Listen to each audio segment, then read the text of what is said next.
हमें पश्चिम बंगाल के हर परिवार को सुरक्षा की, सुशासन की और समृद्धि की गारंटी देनी है।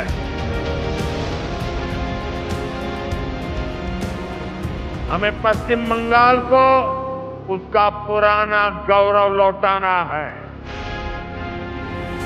নমস্কার, আমি রাজকুমার আপনাদের সঙ্গে আছি এবং আপনারা এখন দেখছেন এসবি নিউজ। আজ বঙ্গীয় সফরে আসছেন দেশের প্রধানমন্ত্রী নরেন্দ্র মোদী।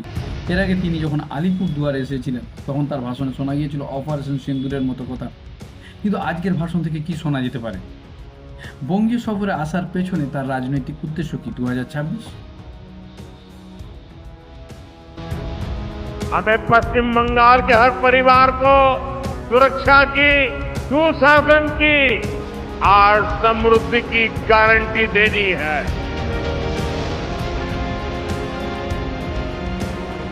हमें पश्चिम बंगाल को उस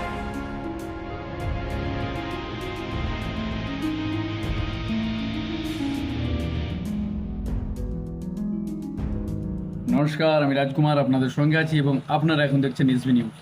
আজ বঙ্গীয় সফরে আসছেন দেশের প্রধানমন্ত্রী নরেন্দ্র মোদী। এর আগে তিনি যখন আলিপুর দুয়ারে এসেছিলেন তখন তার ভাষণে শোনা গিয়েছিল অপারেশন সিন্দুরের মতো কথা। কিন্তু আজকের ভাষণ থেকে কি শোনা যেতে পারে? বঙ্গীয় সফরে আসার পেছনে তার রাজনৈতিক উদ্দেশ্য কি 2026? নাকি বাংলার প্রতি আবেগ, বাঙালির প্রতি প্রেম, নাকি এক ঢিলেই দুই পাখি মারতে চাইছিলেন দেশের এই প্রধানমন্ত্রী? রাজনীতির অলিতে গলিতে অনেক চর্চা, অনেক কিছু শোনা যাচ্ছে, কিন্তু রাজনৈতিক বিশ্লেষকরা তার এই বঙ্গীয় সফরকে কি নজরে দেখছে?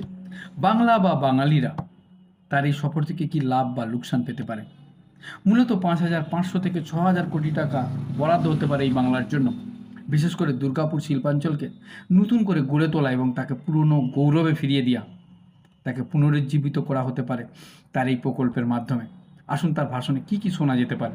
প্রথম যেটি শোনা যেতে পারে সেটা হচ্ছে বাংলার কলকারখানা বা উদ্যোগ নিয়ে।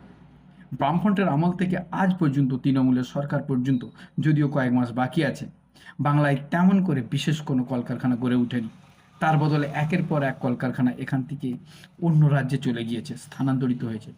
যদিও ঢাক ঢোল পিটিয়ে প্রতি বছর বেঙ্গল বিজনেস সামিট বা বি ফর বেঙ্গল বলে ঘোষণা করা হয়, প্রচার প্রসার করা হয়, কিন্তু তা সত্ত্বেও হাজার হাজার লাখ লাখ পর্যায়ী শ্রমিকরা এই রাজ্য থেকে ভিন রাজ্যে যায় পেটের তাগিদে, রুজি রুটির তাগিদে। এইরকমই একটা ইস্যু প্রধানমন্ত্রী নিশ্চয়ই হাতছাড়া করতে চাইবেন না। দ্বিতীয় মুদ্রা হতে পারে নারী সুরক্ষা। আজকের দিনে দাঁড়িয়ে সবচেয়ে ভাইটাল, সেন্সিটিভ এবং গুরুত্বপূর্ণ মুদ্রা নারী সুরক্ষা, যেখানে প্রধানমন্ত্রী তার একটি স্বপ্নাতীত প্রকল্প বেটি বাঁচাও বেটি পড়াও অভিযানের মধ্যে দিয়ে আপামর ভারতবাসীকে সচেতন এবং জাগরুক করতে চাইছেন। সেখানে বাংলার মাটিতে একের পর এক নারী বিদ্বেষী ঘটনা, নারী নির্যাতন এবং নারী অসুরক্ষার ছবি বারংবার সামনে এসছে এবং শাসক তৃণমূলের মুখোশ খুলে রেখে দিয়েছে। হাঁসখালি হোক বা সন্দেশখালি, আরজিকর কাণ্ড হোক বা কসবা কাণ্ড, এটাই প্রমাণ করেছে এখানে শাসকের আইন চলে, আইনের শাসন চলে না।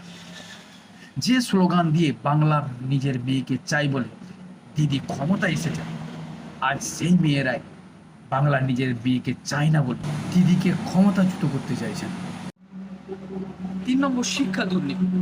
2024-25-এ সবচেয়ে কন্ট্রোভার্সিয়াল যদি কোনো সাবজেক্ট থাকে সেটা শিক্ষা দুর্নীতি। টাকা নিয়ে চাকরি পাইয়ে দেওয়া, যোগ্যদের বঞ্চিত করা, অযোগ্যদের নিয়োগ করা, ওএমআরসিকে মিসইউজ করা, ফের সুপ্রিম কোর্ট দ্বারা পুরো প্যানেলই বাতিল হয়ে যাওয়া, 26,000 মানুষের চাকরি চলে যাওয়া। এটাই প্রমাণ করে কারাপশন আর দুর্নীতির দিক থেকে এই রানিং সরকার কতটা জর্জরিত।